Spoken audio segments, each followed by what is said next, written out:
Herkese merhaba arkadaşlar, kanalıma hoş geldiniz. Yepyeni bir video ile karşınızdayım. Arkadaşlar, bugünkü videomuzda Türkiye'nin ünlü oyuncusu İbrahim Çelikkol'dan yepyeni görüntüler geldi. İbrahim Çelikkol'un karizmatik, muhteşem görüntülerini sizler için YouTube kanalımda video halinde sunuyorum.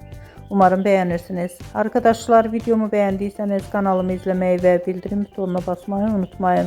Şimdilik benden bu kadar olsun. Yeni videomuzda görüşmek üzere. Hoşça kalın.